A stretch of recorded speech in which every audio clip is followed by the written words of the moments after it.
Hi everyone, thanks for tuning in to episode 3 of the Time In podcast.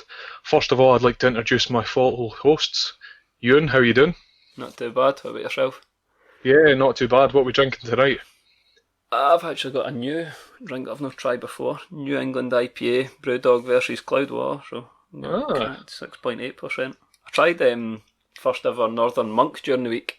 Oh wait, here it comes. Oh, yeah, the Northern national Monk. sound of the podcast.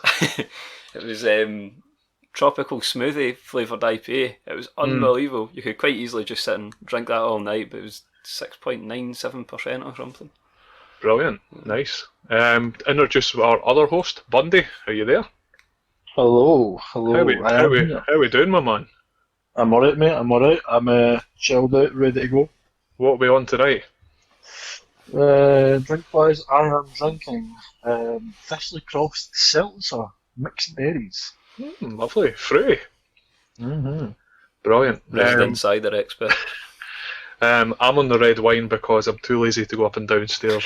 Um, so I can just crack open my bottle of wine. And tonight's choice, we have a South African Shiraz. For anyone that wants to know, wine from South Africa is naturally fruity and sweet, so it's quite easy to drink as well. So, So glad before- nobody asked about that. yeah, this is why we don't record live yet, just to avoid that awkward silence. Before we get into today's episode and what it's on, obviously I'm Craig, your host for today. I just wanted the guys to touch on some of our social media platforms that we've been working on. Ewan, would you be able to tell us a little bit about Podbean and what's going on there? We have Podbean. That's where we host the episodes at the moment, and at some point in the next 1 to 7 days, we're hoping to have Podbean. Is it Ultimate? So we'll actually have a page, and it should be a whole lot easier to get it on other social media platforms. And once we have 5 episodes, I believe we can put things on Spotify and iTunes, but not until then. So that's the next stage. Brilliant. Well, just to check, Bundy, Twitter, how are we looking on that front? Twitter's looking good. Twitter's always looking good. We are at Time In Podcast 1 because at Time In Podcast is taken, but I will Be making a call. Telling him to fucking give me or else. That's our domain.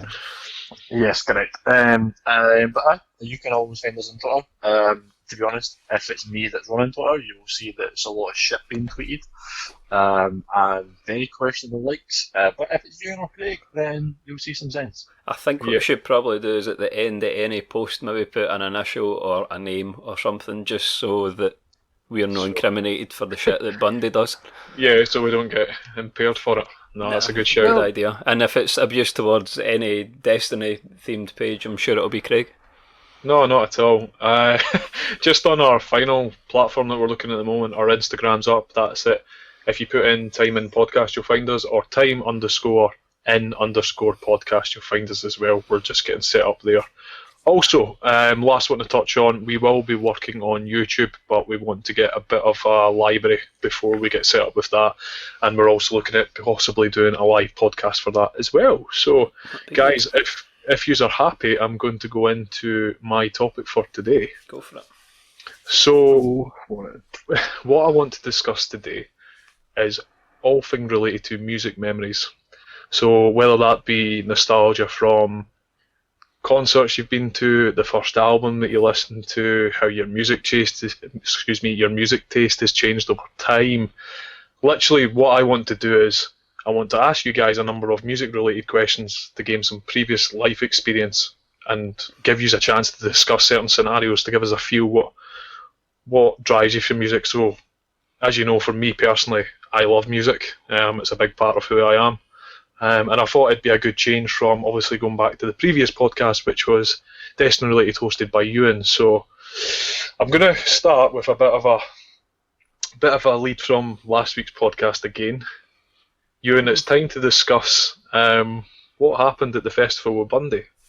Well, we were sharing a tent at Tea in the Park in 2012, the rainy year, so you were in the tent a good amount of the time. And obviously, for people that don't know, it's a big outdoor festival where you go camping. It's actually been stopped now because the site's no longer suitable. And you would go for the weekend, you would arrive on the Thursday, you would stay until the Sunday could you leave on the Monday? Sunday night. There would be music Yeah, Friday, Sunday, Saturday, yeah. Sunday. Yeah. Thursday night was just a blowout, lots of drinking. And within hours of arriving, the minimal number of toilet cubicles were obviously in a hideous state, as you can imagine. And so Bundy, in preparation for this, said, "What's the opposite of laxatives?" It's a thing called Imodium, properly plugs you up. We had no prior experience of this. We knew what they were called, and that was it. So we were sitting in the tent. I believe it was it Friday or the Saturday? It was Saturday, I think. So 2 good days of drinking. So hang on, right? So, oh, like, just disclaimer: I took these on the Wednesday night, right? So I took it in plenty of time, and then I also took more on the Thursday, right. So and then we got there, and I never took any after that. well, it was the Saturday, I believe. Now, the acts all started at night. You're just drinking. You get up and you brush your teeth with a can of warm beer. That's just how it was. So 2 days of drinking and just eating rubbish, pretty much. And bearing in mind, Bundy hadn't been to the toilet. We were sitting in the tent, and they said, "I need a shit." And I says, "Well, you're taking your chances going up to the cubicles, so enjoy." And he went, "Right, back in a minute." I'll let you tell this one, because I don't want the words coming out of my mouth. Come on, Bundy, tell Another us. disclaimer before I go any further, right? We were in Pink 5, so the toilets were minimum about 15 to 20 minutes walk away. And, like, let me just describe to you, right? So I have never, when you was being polite when he said, "I need a shit," because I like, that is what I said, but I was like, "I need a shit," right now. Panic. And then it was just like I started to sweat. I was like, "Oh my god, like, what the fuck is this?" Like, I am no stranger, right, to being in dire situations, right? But I have never been in such a dire situation in terms of needing a shit. So, usually, like, you run to the toilet.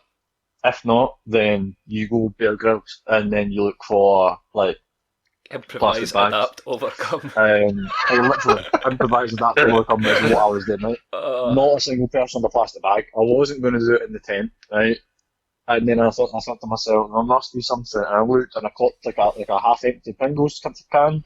So I literally opened the Pringles can, fucked the Pringles out of it. They came in like in a perfect row, right out, fired right out. And then I like suction cupped it right where it needed to be and shit. And I swear, right, if you like, I don't know if you're us in the UK, you know how big a Pringles tin is, but it's bigger at this point because it's one of the extra ones, right? So even worse. But then I'm talking a good 8 to 10 inches, maybe more. Same as a wine bottle, really. And this thing literally, I'm glad it halved itself on the way up because it was full and halved at the same time. Jesus. So that was. Now tell everybody what you done with this bad. Pringles tin, Yeah, because really that's worse. Came back with a big smile on his face, walking into the tent. Guess what I've done? Well, this is the thing, right? Because you are very, very drunk. We'll leave it at that. Very drunk. And where else are you going to put it? Well, I don't know. The bin. And if there's someone that you maybe don't like that's nearby, what if they got a little present delivered by a bird the size of a fucking 6-foot male? That's all I'm saying. Right in the tent. Jesus So Christ. it was thrown into another campsite, I believe. Well, you know. So, And for a Shit while, happens. everybody was walking around our site, and you would lift a can of Pringles and just lightly lift it first to see how much weight there is to it. You're like, "Oh, no, that's nice and light. That's just crisps." Because honestly, from there on, you had to be careful I what don't you think were I've ever lifting. had Pringles since. Oh, do you still eat Pringles? I do, but I lift the tube first to do a quick check. I bet you empty them on a plate. You're like, nah, I'm not eating them out of the tin. So like, I don't know if you guys know about Ollie's Murs recent nonsense going on the internet, which is just ridiculous that people have reacted in the way they have. Do you know this story? No, one. So yeah, Ollie Murs got himself in a bit of trouble with a Pringles tin. So he played a prank on his girlfriend, and what he done is he cut the hole in the bottom of the Pringles tin. Asked her if she wanted a crisp. Obviously, she put her hand in. His genitalia was in the tube, which is, I think it's funny. Like, let's be honest, we've all had a laugh in this sort of sense, and all the Susans of the world took to social media to see how disgusting it was and all this nonsense, and it's just what planet do you live on, man? That's funny. Do you know what I mean? The guy's just having a laugh. It's not like it's some random person that's his partner. No, it's But Boyle, it's funny. You took the Pringles to another level. It's not it's not it's not your Bobby in a Pringles tin. Put it that way. tell you another strange story, music related, of course, to Bundy. We It's with we had a day out in Edinburgh to see a band called Cassidy. They've split up, but I highly recommend everyone going to listen to them. 4 guys with acoustic guitars, drum set behind them, just great atmosphere. It was brilliant to listen to, and it's quite foot stomping music. That's probably the best way to explain it. So we seen them in Stirling, then we decided we're going to go for a day out through in Edinburgh. And at the time, me and Bundy, of the group of 4 that went, were the only 2 that were over 18. It was right in the middle of all our music exams. It was through in, is it the Pleasance in Edinburgh? I think so. Mm-hmm. So on the way up, we had a few drinks and stuff, and then we noticed there was what you would call a dirty shop, a sex shop on the way up. No windows, obviously. And Bundy said, I'm going to go in. I've never been in one before. We're no long turned 18, I'm going in. So we were like, I'm not going in. What if somebody recognises us? So he's holding his ID up to the camera, and then he gets in, and then, like, oh, what's he doing? And then maybe about 5 minutes later, he comes out, a big 10-inch rubber sword. it was a horrible looking thing. Battery powered, obviously. We went and we seen this band, great night. And then after it, the band came out. It was quite a small band at the time, and Bundy was talking to them saying, oh, I really admire you. We're drunk as fuck. Talking to the drummer, because Bundy's a drummer, saying, oh, I really admire you. In fact, I got you a present. And he pulls this out, and he gives it to the drummer, and the drummer's like, cool, man, I've never had one of these before. So one of our friends at the time went back to see them again the next night with his girlfriend, which was incredible. And the drummer was using it as a drumstick during one of the songs. Oh, no way. Off the cymbal. So this is the thing, right? So like the guy, I can still remember because the drummer's name's Hamish, right? And I was like, listen, I'm going to give you a gift, and I want you to use it, but knowing the way that you think when I give you it, I want you to use it in a performance. And he was like, all right, go. And I literally, it was literally like your 10-inch black mamba, right? And it was like as thick as a fucking Miller Lite can, right? If I can dig out the picture, I'll get it on social media. And I gave it to him, and he was like, "Oh, I've never heard of these, but I'll do it." And I was like, "Nice one." I was like, "I know someone who's coming here tomorrow night. I'm not going to tell you who, but if I hear you using it, then great, fantastic." So, instead, so believe it or not, when you're drumming, you can have a few different types of drumsticks. You can have ones that are kind of more for like brushing sounds and blah blah. But you've got ones that can almost imitate a bass drum, but with like your largest floor tom, which is usually a big one on your right. And you can get like a bit of a bigger drumstick. It's actually a thinner stick, but like a marching band kind of kick on the top. But instead of using that, he had basically grabbed this dildo and was just smashing it off the drum, eh? And my pal was like videoing it, just zooming in. It looks so weird. It's far too long to be a drumstick. Oh, it's so funny because he's like smashing the cymbal with his left hand, right, and then he's smashing the floor tom with his right hand, both at the same time. But one's got a drumstick, one's got a black dildo. Absolutely unreal. So, the first 10 minutes of Music Memories are now going to be called The Dark Side of Bundy. Okay, let's move a little bit away. I'll try keep it to the musical festival side. So the big thing always comes up in discussion with me about music festivals. There's always people who buy tickets for the music, and there's people who then buy tickets for the experience. Where do you guys sit in that? Probably, I would say like more than music, if anything else. Like, and I would probably say that because I went to a lot of these, it's probably going to be roughly the same. Because one of the first bands that we went to go and see when we both went to Teen the Park at the same year was The Darkness. Now, literally, the only people that went to see The Darkness, right, as the first band on, were the people that actually were there for the music. Because everyone else just went into the slam tent. and just dance to music that's going. Let's take a minute to talk So, about that. for Never me- have I walked into a tent and just got the impression that that was a complete drug den. There was people like dancing, there was people standing completely still, facing the wall, just chewing. Looked like they were trying to chew the back of their own head. It was just surreal. Listen, let's leave me out of this, you know, right? Oh dear. Nah, but so I would say like, more the music for me because I'm not really a lover. Like I can appreciate like the kind of more like pop side of things, which is cool. But I mean, I, like you name it, and I like it. Like whether it be like your classic rock, alt rock, grunge, punk, heavy metal, R&B, OG rap, your kind of new style rap, whether it be like anything from house to techno to like all these different ones that are coming up, where it's like acid house, and well, obviously I suppose acid house technically has been given a name for a while, but ever since the kind of 90s and such. But whatever it is, I will like it. I will like it, and I'll listen to it. Even classical and stuff like that as well. Like I love a good bit of Ludwig van Beethoven, or I love a good bit of Frederick Chopin as well. I don't mind anything. So for me, definitely music.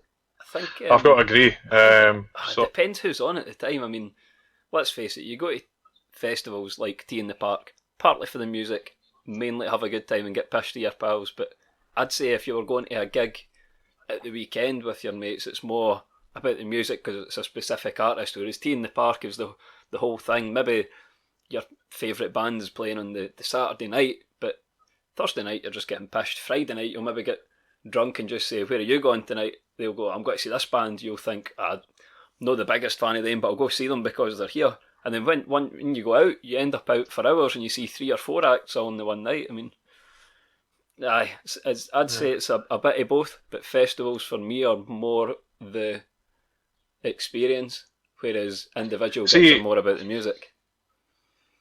see, just to put a twist on that, I quite like how we've got different opinions on this, but so obviously the title of this episode is Music Memories. See your main kind of love to think, well, your love experience of thinking back to these sort of events that you've been to. Mm-hmm. What's the biggest standout? Is it seeing a band, or is it something that's happened? For example, Bundy shitting in a Pringles tin. No, I know the perfect answer to this question, right? So, like technically there's two, right? But like I'm going to expand on just the one because it's just amazing, right? So, I remember I went to go and see Swedish House Mafia, right? And I just thought like they were different at the time, like still techno and that kind of stuff, but like very like original like sounding. So went to go and see Swedish House Mafia, and like we were kind of like towards the front, no quite front, no quite middle, and we were basically in this big group. There's probably about 7, 8 of us, and then there's more like acquaintances and such that are out with us as well. And we're standing there, right, and everyone had been on who needed to be on, all the supports and stuff like that, and then they put up this like big black curtain, and I was just standing there, right, and like everyone's just like kind of like idly chatting and just like having a laugh because you're kind of waiting on the main act to come out and know what it's like, and I just heard this like weird sound. It's like, and I was like, what is that? And then I started like, I was like, oh, maybe just like my imagination, because like nothing's happening. And then I heard it again, and then I was like, what the fuck? And I was like, did anybody hear that? And they were like, fuck off, like there's nothing happening. And I was like, I swear I just heard something. And that happened again, and I was like, nah, surely you can hear that. And they're like, nah, not a chance. So I'm sitting there thinking like I'm going crazy, and I'm talking like there's like a minute to a minute and a half in between, and then there was like a louder one, and one other person was like, oh no, I think I heard that actually. I think I actually heard that, and I was like, I swear, I've been hearing this for like the past like 5 minutes basically. Out of curiosity, did you see them in the slam tent? No. But and then it was like again, right? And then like other people in the audience kind of started to notice, and then like it was just like a kind of weird, kind of like everyone's kind of being like, shh, like listen, and then it was happening, and then people were like, what the fuck? And then there was one real loud one, and it went, and everyone was like, oh my god, yes, I heard that, right, definitely, like what's happening here? And then like this big massive black curtain, because this is like at night as well. and I was like, oh, alright, fuck this. So I had like essentially like a 35 cl of vodka, and then maybe about half full, and I had like a bottle of lemonade, and like one of the lassies that we wanted the lemonade, so I just gave it to her, and I was like, fuck this. So I canned the vodka, and just as I went to like chuck the bottle, and like just finished it, I went to chuck the bottle, and then like one of my mates handed me like his flask and was like, right, have a shot of that. Poured it into this wee like portable shot glass that came with the flask, shotted that, and then I just looked, and then it was like this big massive light right on like the black curtain, and it had like a dog's head, and then all you heard was do, do, do, do, do, and then the curtain dropped, right, and Greyhound started playing, and I was just like kind of like, what the fuck? Like, I had just finished this the vodka, just took the shot, just looked at the curtain, and it all just happened at once, and I was just like jumping about, being like, I fucking told you. It was just like, such a weird memory, but it was such so good, so good there. Ewan, go and give us one. It can be experience led or more music side.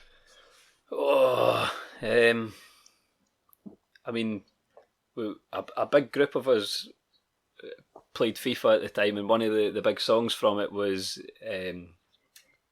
Two Door Cinema Club, Undercover Martin, FIFA 13, 14, something like that. And we were all at school before that. In fact, I can't even have 12. Anyway, we were all at school. Weren't really drinking much yet, but about 10 of us got the train through to Glasgow to go to the Barrowlands and see Two Door Cinema Club. Two of our friends, one of them who isn't really music oriented, came, and it was his first ever gig, so that was a good laugh. Everyone on the train on the way through. It's I'll tell you who it is later, but he had braces at the time, and he decided we were going to have a couple of cans of beer on the way through. He wasn't really a big drinker at the time, and he thought it'd be funny to pretend to pick the fluff out of his belly button and eat it because there's a big group of us and we were just doing stupid stuff. And he done it, and it got caught in his braces. that was the kind of the start of it going downhill. We went to the gig. The support was actually Bastille. Do you know who they are? Yeah, I know Bastille, yeah. Actually turned out liking them more than the main act, to be honest. First experience. Is that the one that like, ew, Pompeii, that's the one. Oh, But okay. it was brilliant. Lead singer's got a drumstick, separate drum. It was good, and then he ended up catching the set list. Our friend who's not really into music, first experience of the Barrowlands. Everyone's jumping around. We're all getting the train, semi-drunk at the end of the night. It was just brilliant fun. Just big group of us going out. Friends' first gig, so it was good. I mean, a couple of different gigs for different experiences, but that's one that kind of stands out to me. Amazing. I don't think I was there because I hate Two Door Cinema Club. I know that's why you weren't there. I was just wasn't sure. I've been a lot, and I was like, what's that there? But no. Have you both been to the Barrowlands before? The Barrowlands is amazing. Well, it tells It's a just cool thing. My big cousin, because he's a musician, he's been in a few bands that are quite well known. He done the theme tune for Burniston, if anyone knows that programme, or the song was used for that programme. But he had got married in the Barrowlands, and it was just surreal. We got in early, able to walk around and see all the bits. You're not usually allowed to get married in there because he's dead into music and he knows people in the industry, but it was surreal. And then part of the wedding, it's him and his dad, my uncle, were playing on stage, playing music for everybody as a band. It was phenomenal, cool. Unbelievable. And you're sitting on the dance floor at tables eating your dinner, and you're thinking, last time I was here I was completely out the game, sweating like fuck, jumping around to a band playing. It's bizarre. And when you think of the people who have been there, I mean, unreal. Can I just touch on something with the Barrowlands? It's for people who don't know where it is, it's a famous music venue in Glasgow, in Scotland, obviously. And when you go in, it's not what you'd expect from a high-end music venue. Literally, the sofas are all ripped to bits. The floor's sticky. There's graffiti everywhere, but no one cares. That's you literally you literally go there for the experience, and you look at it, and the people who own the Barrowlands, they'll be loaded. Let's be honest, they're going to have money coming out their ears, but they've kept the feel of we're going to have the pish stained floor. We're going to have the ripped up sofas. And do you know what? It's amazing. Just lean It is into it. amazing. It's the Yeah. low roof. The low roof is what gets me. Oh, it's brilliant. Low ceiling, and it almost feels like a bouncy floor. It's phenomenal. I Not a just, big venue. It's not big. It's not like the biggest No. venue you would No, go it's to. not. No, it's definitely not. Do you guys mind if I touch on a little memory of my own, sort of from music festival side? Go for it. Take us back to the 70s, Craig. Fuck off. It's actually 2009. I don't even want to ask how old you two were in 2009, but I was between the ages. Can I Go on guess then. what this is? Go on then. Woodstock. Is it Download? Oh, no, never mind. It is. So, Yeah.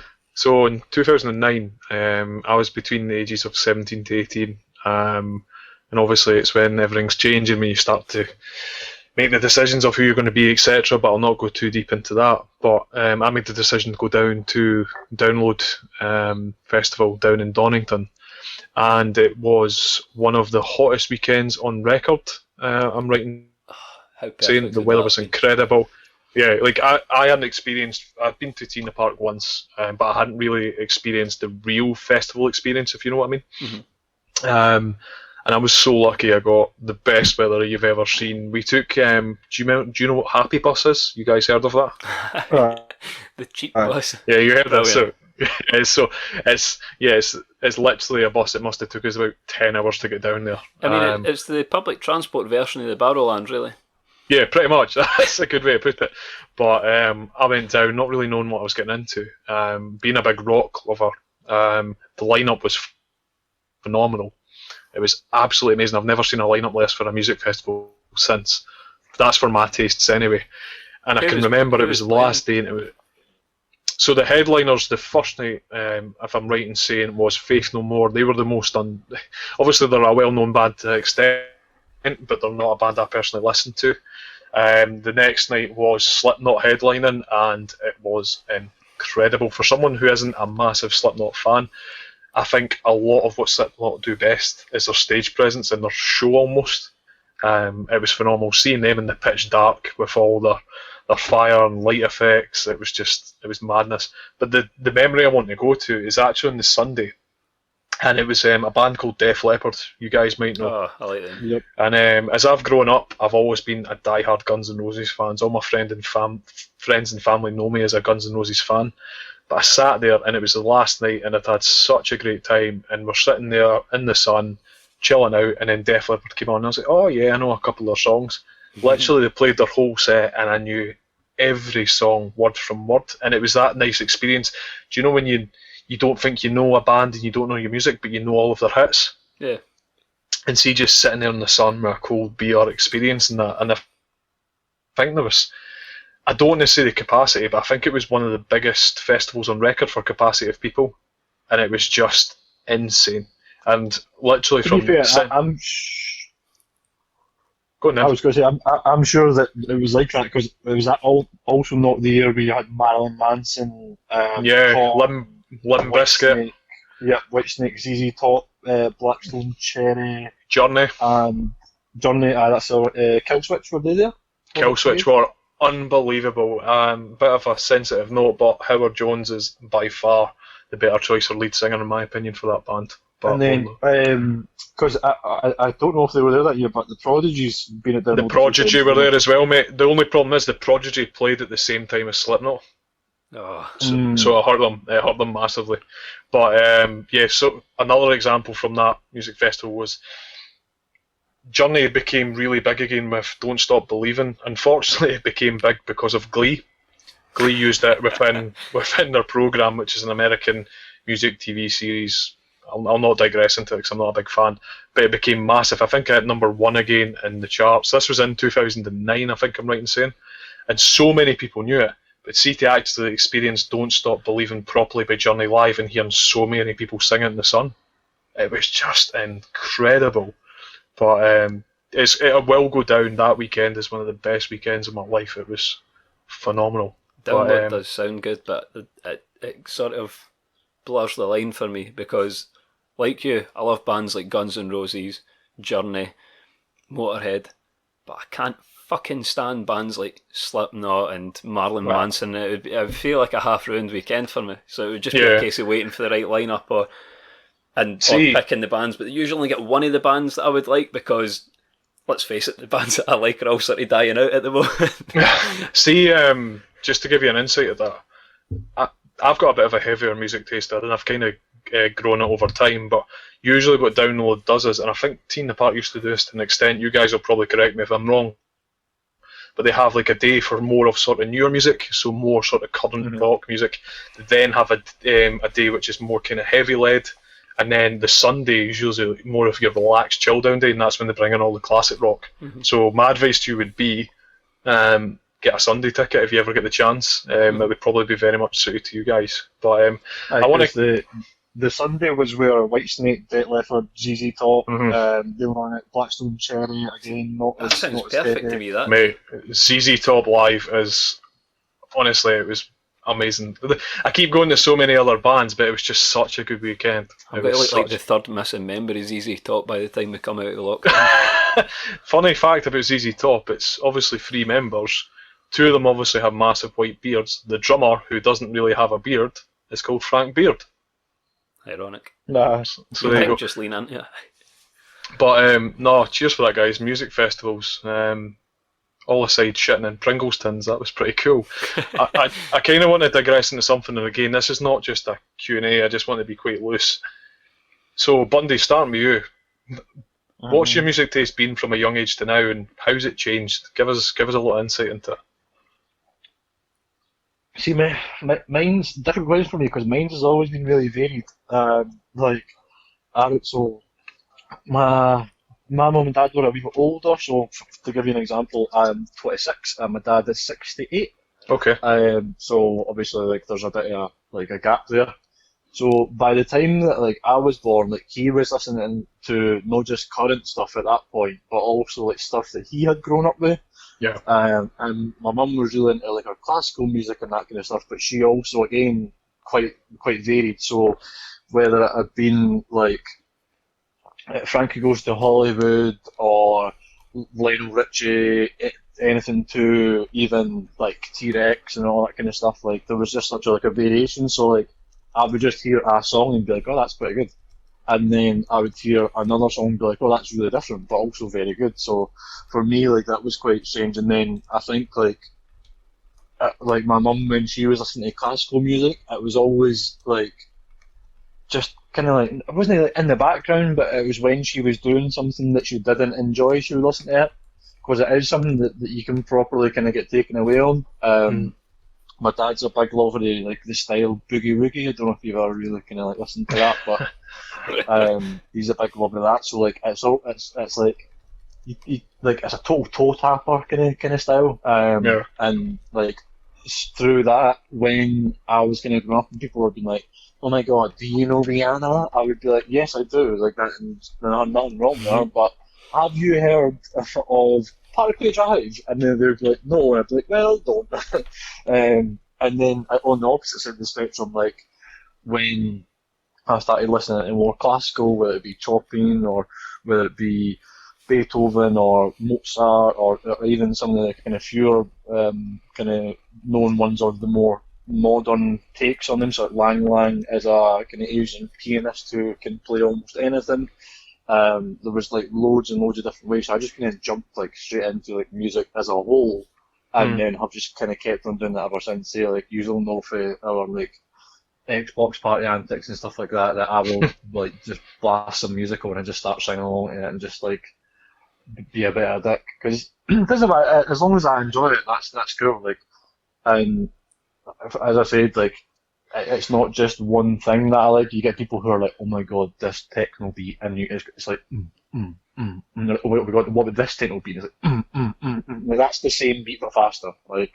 You can't say you're connoisseur of music if you are going to listen to solely techno. Do you know what I mean? So yeah. So you would say it's not changed much now that you're 26? You don't feel as though it's changed too much? I feel as though it's expanded, but not really changed as such. I'm still people will walk into my room and be like, is that Johnny Cash? And I'm like, yes it is. And they'll be like, oh right, and then they'll walk away and be like, is that Slipknot? And I'm like, yes this is, yeah. Can I throw a bit of a curveball? Have you got Yes. any kind of almost embarrassing, but might be seen as embarrassing people that you enjoy or like listening to, Um, would be seen as embarrassing. or maybe out of the Um, ordinary? Maybe something that someone wouldn't expect. You've got some unusual music on your playlist, definitely. You I might know, that's not think what they're unusual, but Remember, That's what I'm Hoyle, thinking. your normal might be unusual. It usually is. that's a good way of looking at it. For me, one that I actually really like, but a lot of people don't like, um, is like proper like OG gangster rap. Like, I wouldn't say that in you, to be No, honest. I thought you were going to say country. well, see, I was going to say country, right? Because I love like Zac Brown Band, I love like Josh Turner, like anyone country wise. Like I know that they're two kind of very strange country names to blast out, but like I really like country music. Like if I was to like go anywhere, I'd definitely try and go like Nashville and do like this kind of sounds of the South and stuff like that. It'd be amazing. Mm. But like, and I'd probably go like really OG gangster rap because like if you see me and then think, oh, that guy's in a gangster rap, there's something wrong with you. You Like, are you absolutely are one of something the wrong with whitest people I think I've ever seen. You look you. like Oh, a aye, brown body. absolutely. Literally, like if you draw like a really realistic like picture of someone on a bit of paper and then don't colour it in, that's my skin colour. Nice one. Cheers, Bundy. Ewan, what about yourself? How's your music taste changed over time? Um, well, from when I was younger, my dad's always been into rock music of all kinds. That was like one of his things growing up, that and cars. And my mum's sort of similar, but with more country and sort of boy bands through the 90s and 2000s. So until I was about 10, 11, that was like, I had a fairly mixed music taste between that. And then at 10, 11, I got a guitar. And then from then, that just kind of took off with my dad saying, listen to this band, learn that, try learning that. I was like, oh, that sounds brilliant. I want to try and learn to do that on the guitar. And it's just a rabbit hole. You go down and learning all these songs, and then. So I'm right in saying you got the guitar before you got into music. Is that right? No, Well, I was always into rock music with my mum and dad listening to it, and then when I would hear it, I would think, oh, that's a cool sound, and then eventually got to the stage where I think it was primary 6 or something, and my dad says, do you want to learn guitar? And I was like, aye. So he was like, right, put it on your Christmas list. So okay, fine. Got a red PV Raptor as my lead guitar. It was brilliant, still got it, and yeah, that was sort of down a rabbit hole of discovering all these rock bands, mostly like older ones. Like the first one, the obvious one that you learn, Deep Purple, Smoke on the Water, and then it just rabbit holed, and probably my two favourite songs to play in it are Sweet Home Alabama and Purple Haze. So that's Leonard Skinner and Jimi Hendrix. They were two huge influences on me. Then from about 13 to 16, probably more rap music, more your sort of pop music, and then 17 to 20 when you start going out, it's maybe more techno and EDM music when you're going to see people like Example or Swedish House Mafia. But one of the biggest bands I've enjoyed seeing live so far, Bon Jovi. I went with my mum as a birthday present and it was incredible. I absolutely loved it. I think it was Brilliant, man. Murrayfield. It was good. That was probably one of my favourite ones. But Thing is, it was technically Ewan's fault that I got an instrument as well because like Ewan was like, oh, you should learn, like try, like come down and try and play guitar and stuff. So I went over, and I was like, oh, that's gonna be hard. So Ewan was like playing a wee bit of some songs, and I was like, oh, nice one. And then he was like, you try it, and I was like, cool. And then I tried to read the music and play at the same time, and it basically like nothing happened. And I was like, okay, cool. I hate this. So I was like, oh, I wish there was a music instrument that you could just like. I mean, like none of that nonsense of like having to like, learn like chords and stuff like that. Like, I want something I can make some noise on. And then Ewan was like, "Why do you not just play drums?" And I was like, "That's a great idea." Just Obviously, like at this point, I didn't know that like drums could be as complex as they are. But the next Christmas after that, I got drums, and that was. Just remember, behind every great band, there's a drummer holding them together. If you don't have a good drummer, you've got no tried chance. learning It's the drums most a few important years part of after, a band. and it is just keeping consistent for, you would think, a song 3.5 minutes, 4 minutes.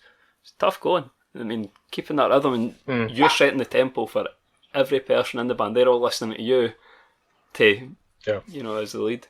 But in terms of embarrassing bands, like you were saying, ABBA, 100% rate them as a band. Once you start getting into music, that's and not you see how well written their songs acceptable. are. Oh my god, when you see how well written the songs are, they're geniuses, and not a single person on this planet can say they don't enjoy at least one song by ABBA. For a second there, right, I thought you said Aqua instead of ABBA. That would be that would be a change. That would definitely be a change in opinion. But I mean, ABBA, take that. They're probably my two most embarrassing ones that I absolutely love listening to. take that might be a bit of a sensitive one, but you take that back, and just while I've got people listening to me, it is a fucking travesty that Gary Barlow hasn't had a nighthead yet.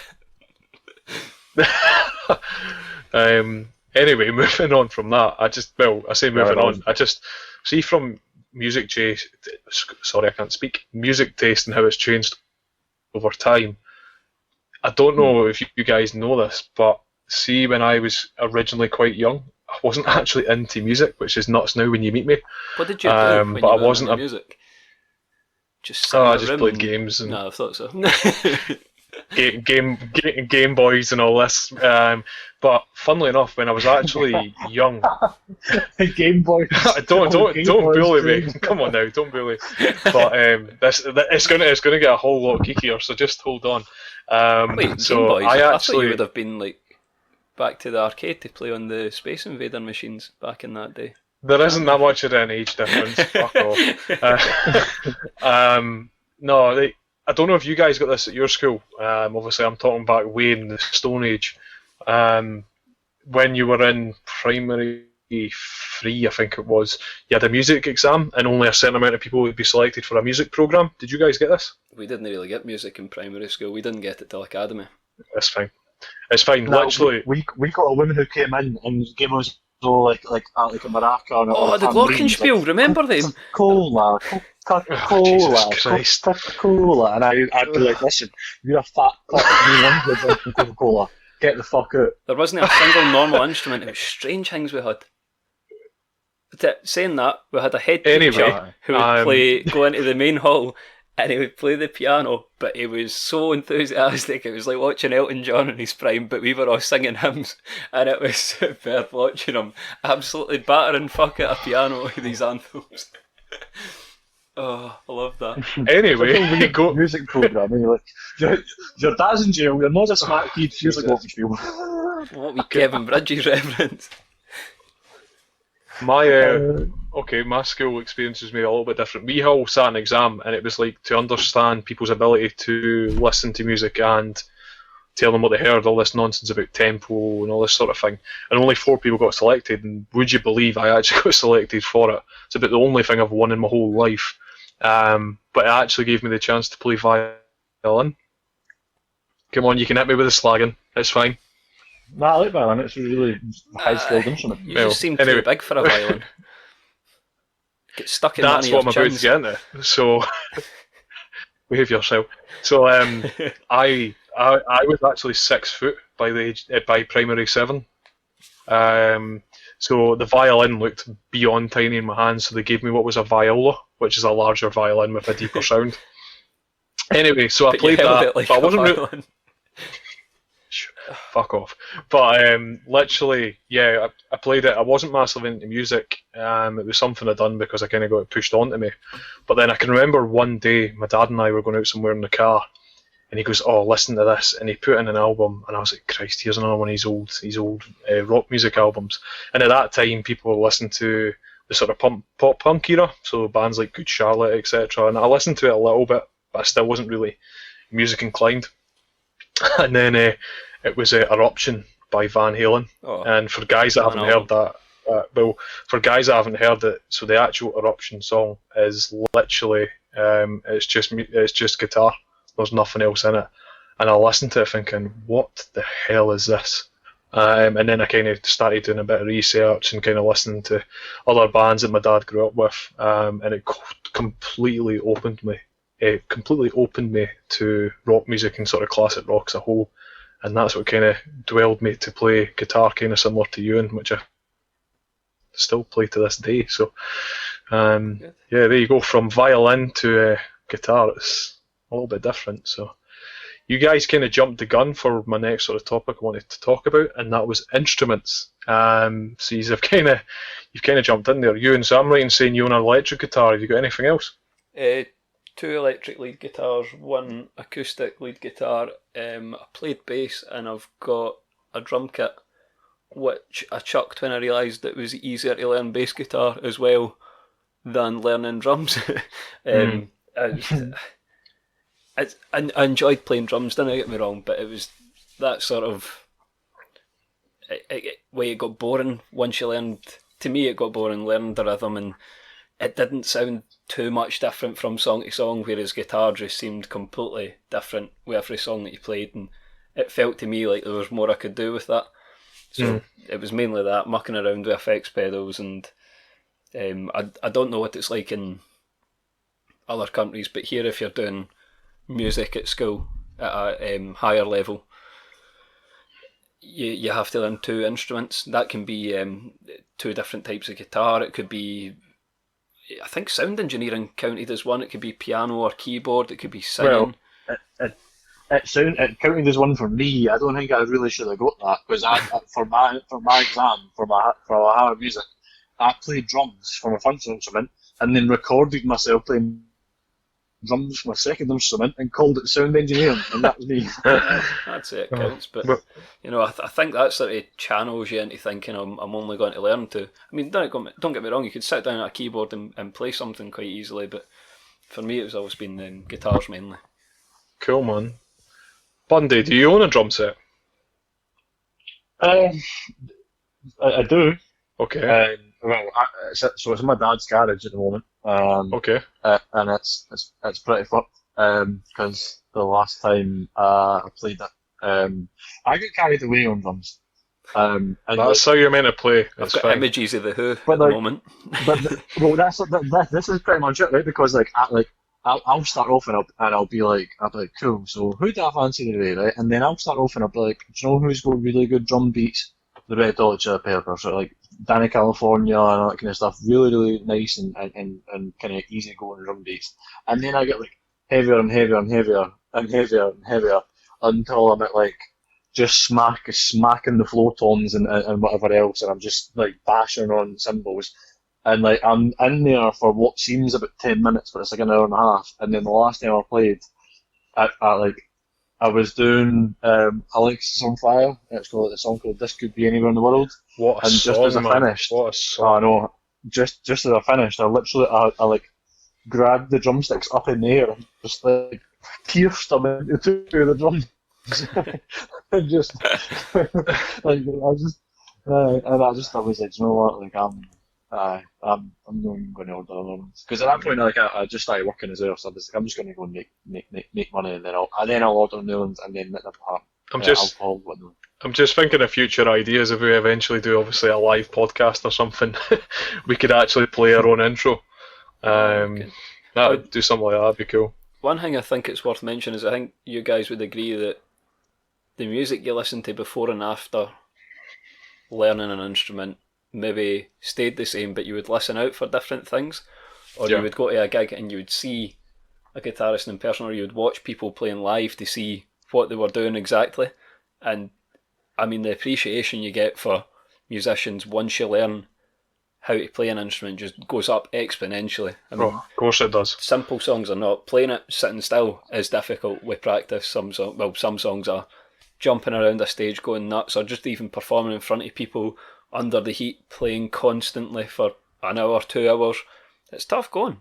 Oh, it's mad. I remember I was I went to like a mini download one year, and I can't remember what the name of the concert was. It was some heavy something anyway, but it was like quite weird. And there was a band called Atom Ship. Craig, I don't know if you've heard of them. I've not heard of them, mate. No.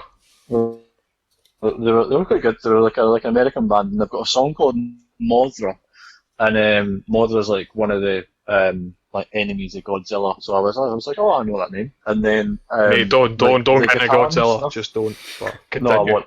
But like the guitar and stuff like that was like quite interesting. But oh my god, this guy playing drums was sitting, and he must have had maybe anywhere from 10 to 20 cymbals, and anywhere from maybe 5 to maybe 10 different actual drums around them as well, followed by like another two snares on top of his main.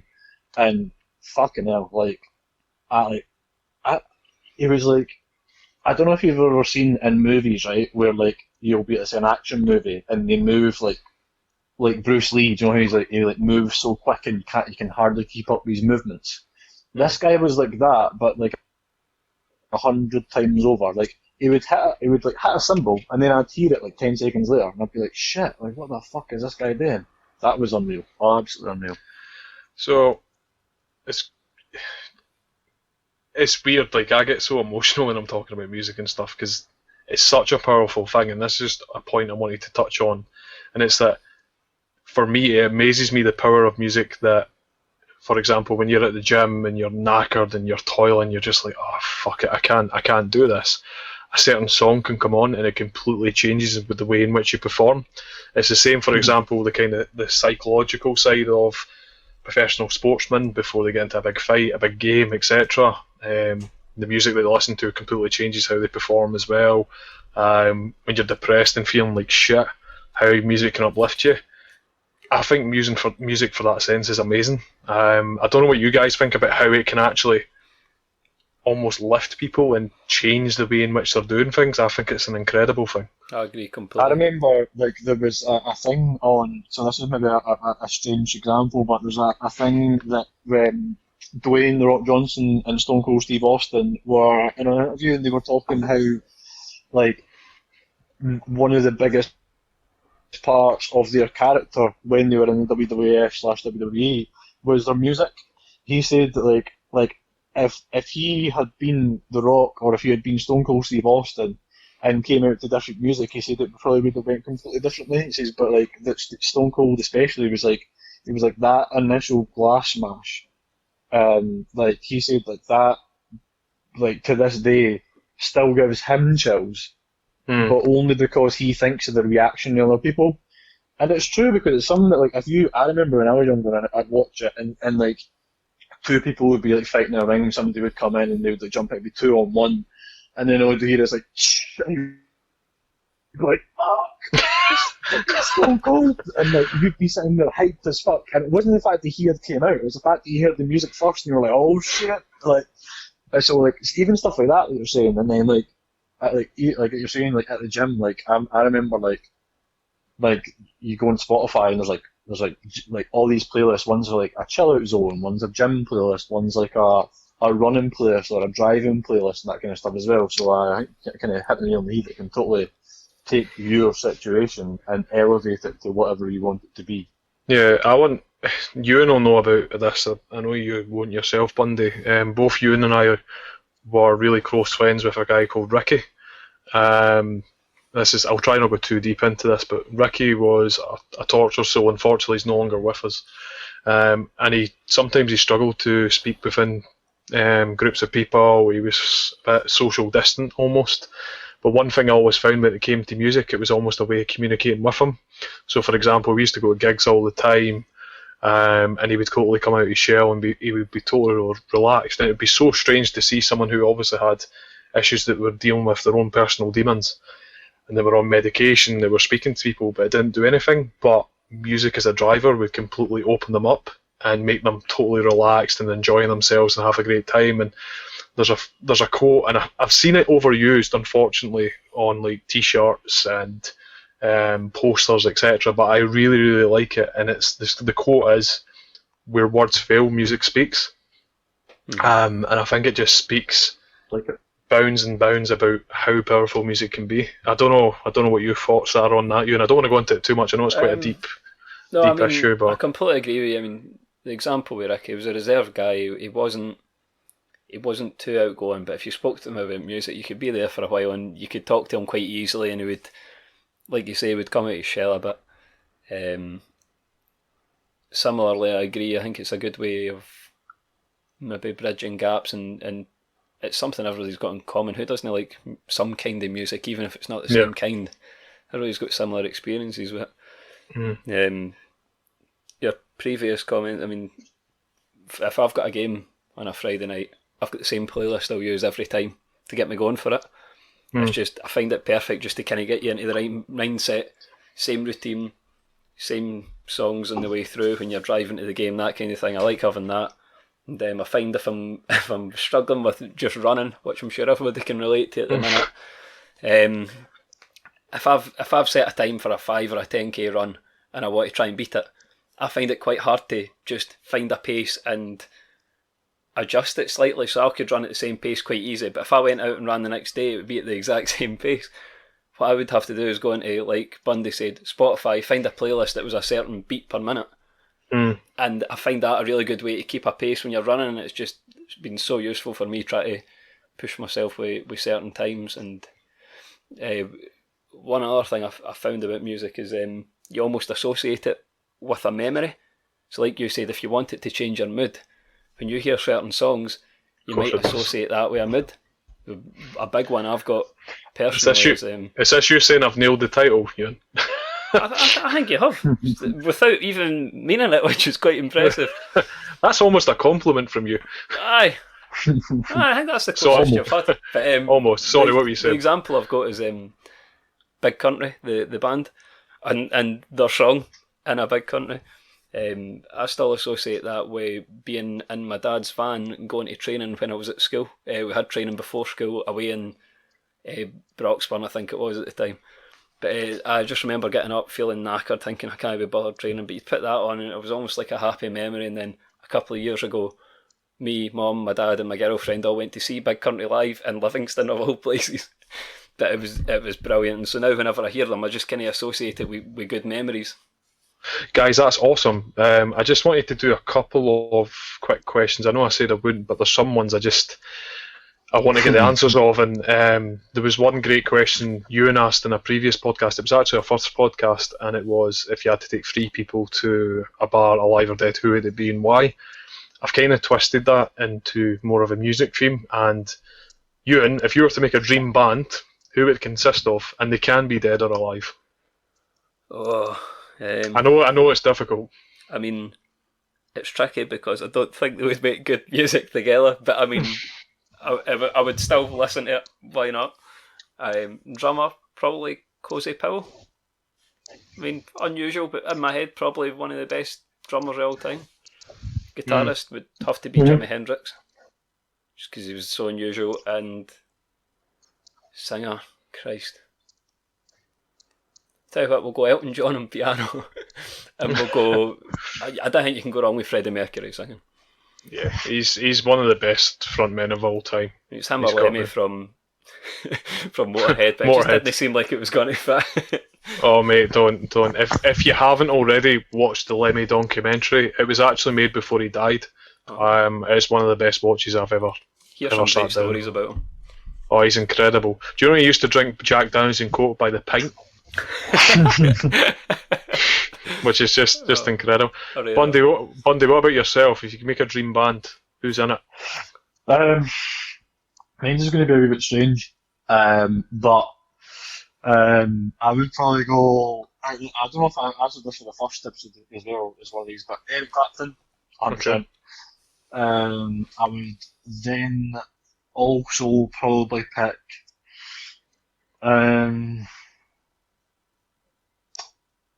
Probably it's a toss-up. Bon Jovi. We go with Bon Jovi.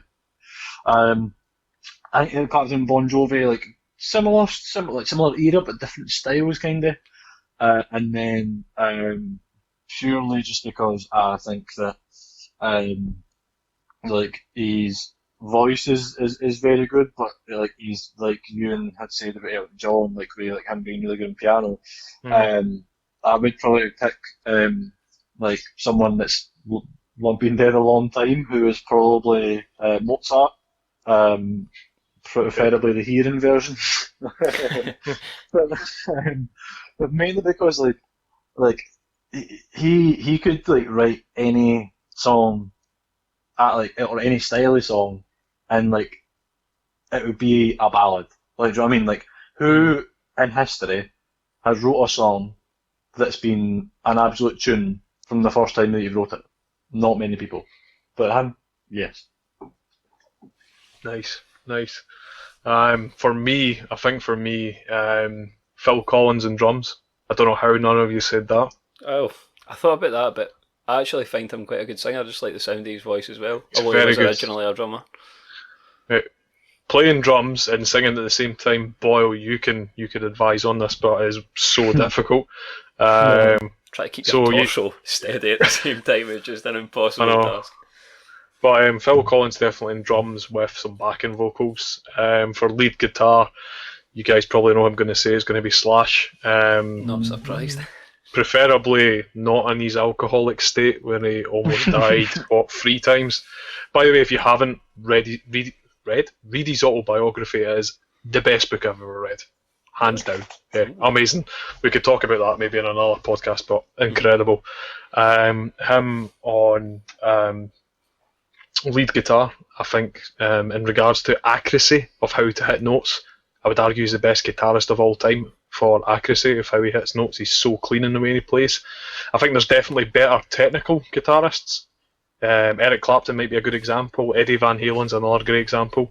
But for the clarity of how he plays, it has It's to like be a good Slash. example of being the ideal between like perfect execution and perfect performer, because you've got like Angus for AC/DC, who was an incredible performer, but by fuck that he hit a few wrong notes when he was spinning around on the floor at least. I'm sure Slash has definitely had a few bad ones in his time with some of his previous issues, but yeah, for me, he's a lead guitarist. He doesn't even need to speak.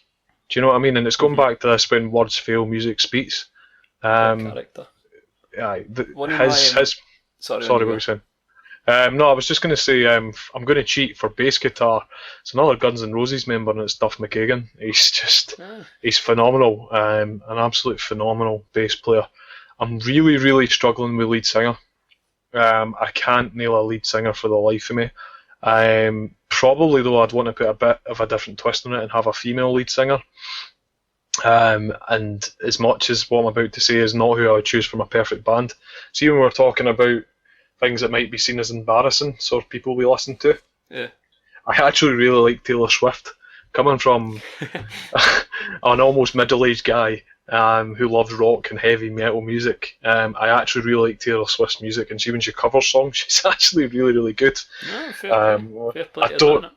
I don't know who I'd pick for that female sort of lead vocalist, but yeah, that would be mine. So You've got a few good female choices for lead singers. I mean, who's it sang Zombie? Was it Raspberries? Or the Cranberries. Raspberries, fuck me. Raspberry. You're a raspberry, mate. What I was going to say to you about Slash was one of the guitar teachers said that we had at school said, went and seen Velvet Revolver he was with most recently. Yeah, he went into Velvet Revolver. And Yeah. he said, and Slash was playing. I was, brilliant. What was it like? And he said, well, it was strange because you know how you kind of recognise how somebody acts on stage, like what they used to do. He says what he done was he sort of waddled to the front of the stage, he kind of had his legs apart and he just settled into this stance. And he did the move for about 20 minutes, then you could see him kind of creaking out of that stance. You could tell his back's fucked. I admire the fact that he just still goes for it like that. Still has the same look, Stop same breaking my stance and heart. everything. Stop breaking my heart. Made me But, admire him more. put it this way, if we are ever in a quiz show and you can choose the topic, mine would be Slash knowledge. But I'll not get into it. I mean, your bass So- guitarist You know what, as well, I- he's really overlooked because of the complexity of the lead guitar in Yeah. Guns N' Roses songs. If you're a bass guitarist, highly recommend going and looking into playing some Guns N' Roses because it's highly complex stuff. Well, he actually went into his own band, going back to Download 2009, he went into his own band called Loaded, and I went to see them live, and it was, obviously, I never got the chance to see Guns N' Roses live because I was born in 91, and they broke up, I think, in 93, so I didn't really get the chance to see them. And they're I got to see him cancelled live. this summer. Stop it. And we're not getting into the Chinese democracy and all that nonsense, but that's an album, by the way. I'm not trying to hit a political thing here, just before you all kick off. I thought I was having a dig at why the gig was No, cancelled. I'm not getting into Corona. I need to I be was that thinking, clear. oh fuck, No, I'm no, going to no. need to edit that bit out. That's going to have to get taken out. No, Chinese Democracy was an album. I'm not getting into it. Yeah, I seen Loaded live, and it still had that Guns N' Roses sound to it. Do you know what I mean? But Do you know what? Like, so see, because your answers were really fucking good, my answer was like shit, so I may change my answer, right? I'm going to take, as a guitarist, I'm going to take Steve Gaines for Leonard Skinner. okay, I'm then going to take Eric Clapton for vocals. yeah. Because I just, as you can probably tell, I love Eric Clapton. Oh, and you've just wrung my memory, but continue. I'll say after. And then what I'll probably do is for drummer, I will take Neil Peart, the Rush drummer. hmm And then if we're going with a female vocalist, I would probably take what's her face? Her name's out of my head. Paramore? No, Hayley Williams. Not so. No. What band was it? Oh my god. Come on. Oh my god. This is going to remind me. It's an Amy ugly Winehouse. take, so I'm I was going going to to. I was thinking of so many things to Who was it, describe sorry? her, and I couldn't. Amy Winehouse, Amy I think you Winehouse. said. Oh, Yeah. that's a good call. Amy Winehouse. But I couldn't. I was thinking of things to describe her, and I was like, can't say that, can't say that, can't say that, can't say that. But that would probably be mine because Leonard Skinner and the fact that a lot of them died in a plane crash, R.I.P.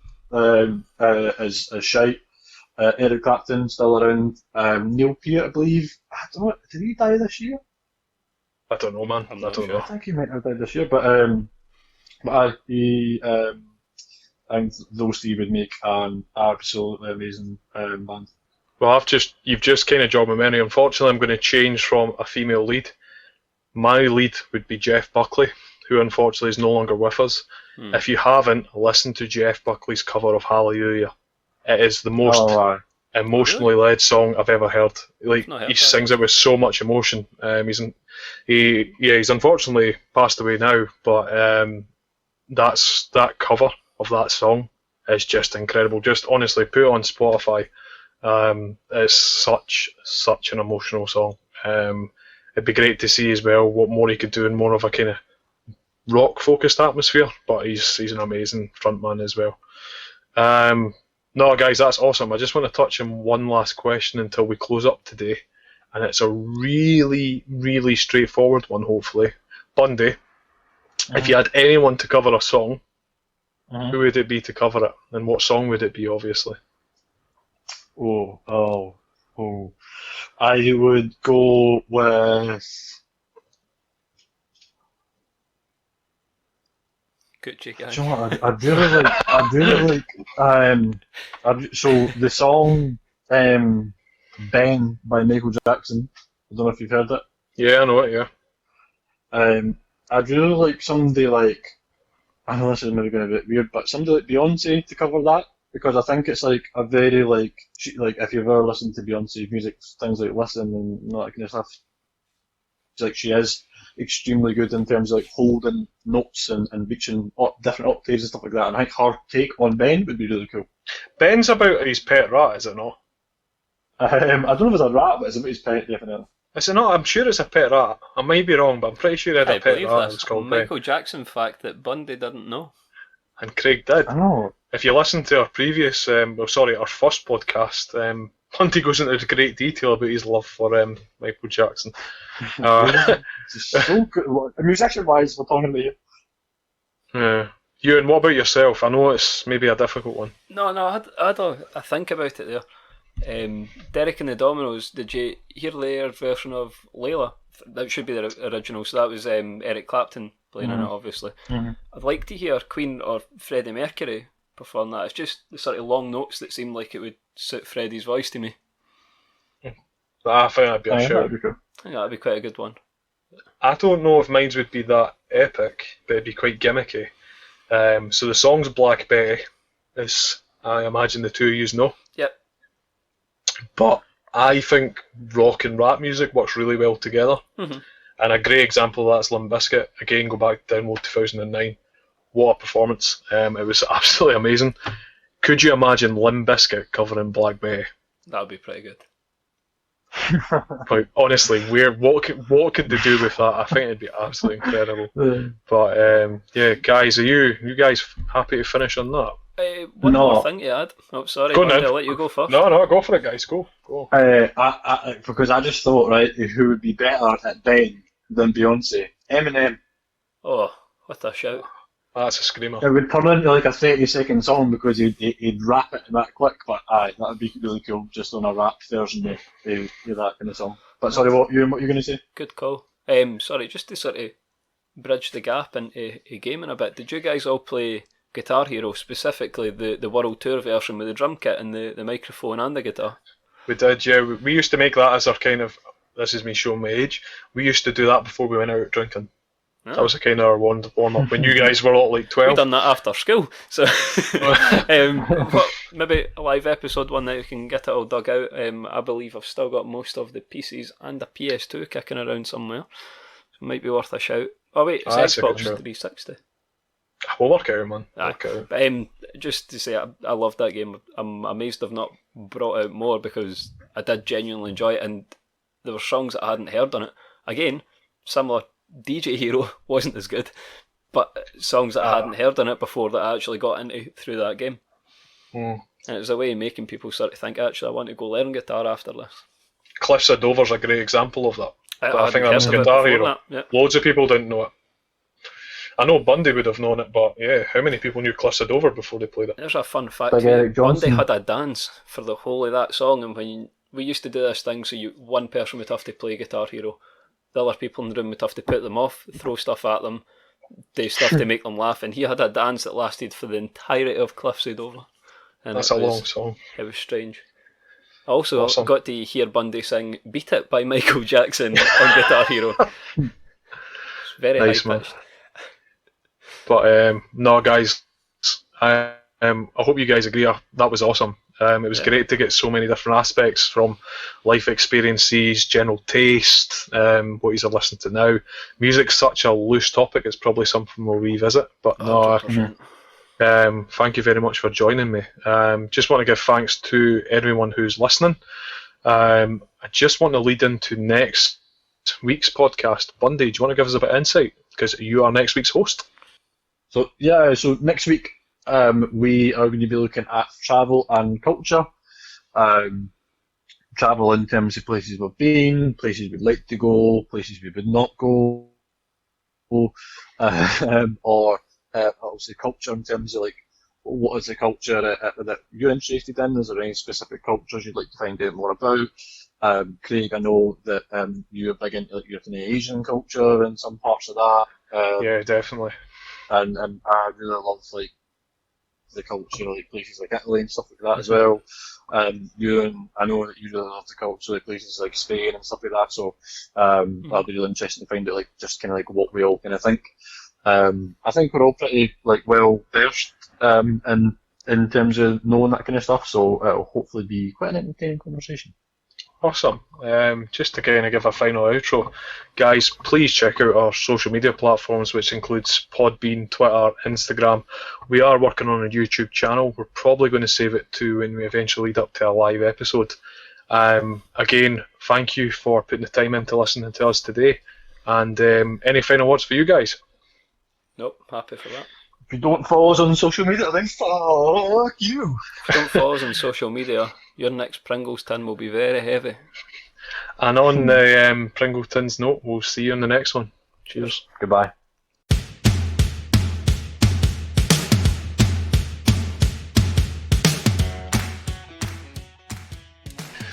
Lads, how do you think that went? Oh my god, what are you eating? What are you eating? Pringles. Oh no!